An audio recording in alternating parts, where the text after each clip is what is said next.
मूंखे बेटो जते मां मुंहिंजा दोस्त आहिनि मसूद ख़ासि के उर्फ़ मुनो ख़ासि के वलद जो नालो अथसि साजिद ख़ासि के जो वॾेरनि जो कमदार आहे ऐं अदनान जतो इमारम जो पुटु इहे ॿई मूंखे वठी विया ॻोठा मूंखे चवनि था हलूं था दावत आहे दावत जे दौरान मूंखे हिननि चयो था हलूं था दोस्ती जे हिसाब सां मां हिननि सां गॾिजी वियुमि ऐं मूंखे वठी विया हमल ढंढ ते उते हिकिड़ो ॻोठु आहे चांडियल जो जेको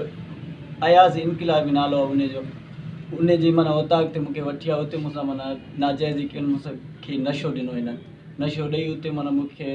माना बदफ़ैली कयनि उन खां पोइ मूंखे माना वरी ॻोठु छॾे आहे। उहे केतिरा ॼणा हुया? उहे 8 ॼणा आहिनि कुल टोटल। उन्हनि जा कहिड़ा नाला आहिनि? हिकिड़े जो नालो चवंदा आहिनि हिकिड़ो त जेको मां ॿुधायां 2 ॻोठ जा आहिनि उन्हनि जा नाला मां तव्हांखे ॿुधायां थो मसूद उर्फ़ मुनो ख़ासि केली अदनान महरम जो पुटु ऐं मसो जेको आहे साजिद ख़ासि केली जो पुटु आहे जेको वॾेरनि जो कमदार आहे ऐं ॿियो शेर मोहम्मद आगरो अयाज़ इनक़िलाबी जेको चांडियो आहे जंहिंजी वताक ते वियासीं अयाज़ सोड्र निज़ाकत आगरो इमरान आगरो ऐं सरफराज़ लाशारी इहे गॾु हुया। ठीकु आहे तव्हां छा चवंदा बाबा? हलणु चाहींदासीं असां आला इदारनि खे अपील था कयूं चीफ ऑफ आर्मी स्टाफ कमर बाजवा साहब खे त असां सां इंसाफ़ कयो वञे वज़ीर आला सिंध साईं मुराद अली शाह गवर्नर सिंध खे अपील था कयूं त असां सां हिन में ज़्यादती में जेके बि मुलविस आहिनि असां सां इंसाफ़ कयो वञे उन्हनि ते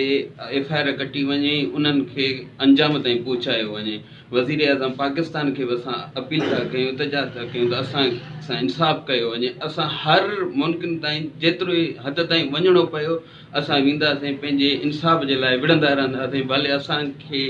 जेके करिणो आहे जंहिंखे असांखे भले करे वञनि पर असां पंहिंजे तव्हांजो छा चवणो आहे बाबा जेके जंहिं सां रेप कयो आहे तव्हां आला इदारनि खे कहिड़ो अपील कंदव? मां इहा अपील कंदुमि ख़ुदा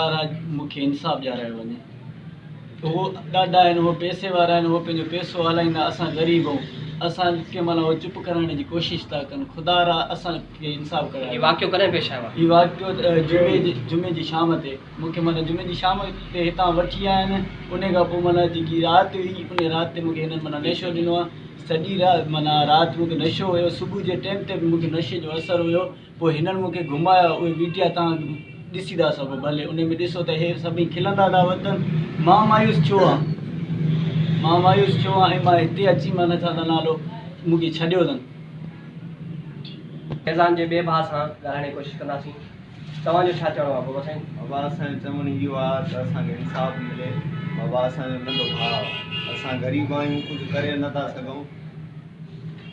बाबा तव्हां जेके वॾा माण्हू आहियो तव्हां ॾिसो था बराए महिरबानी असांजे वॾनि खे बि इहो याक़त अली ख़ान जतुईअ खे बि आहे गुज़ारिश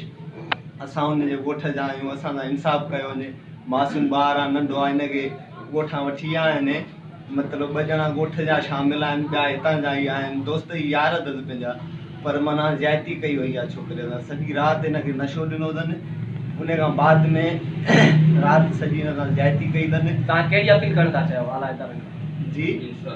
इंसाफ़ बाबा असांखे इंसाफ़ मिले बसि ॿियो कुझु